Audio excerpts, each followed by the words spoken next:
Ay, shout out nga pala sa inyo. Alam nyo, makinig po kayo. Ha? Yung mga babae. Alam nyo, hindi naman ako sa nagmamayabang. Alam ko, gwapo ako. Alam ko na sa akin ang katangian na hinahanap ninyo. Pero, girls, pasa ko dyan. Pasa ko. Alam nyo naman ako, hanggang pala kaibigan lamang. Tama na yung magkaibigan tayo. Mahal ko kayo bilang kaibigan. Pero, alam ko naman kung ano ang pakay nyo sa akin Gusto nyo lamang yung katawan ko. Gusto nyo lamang yung lahi ko. Gusto nyo lamang makita yung nagmumura kong katawan.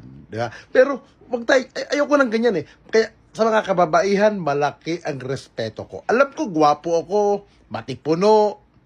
Lahat ng gusto nyo sa isang lalaki, nasa sa akin.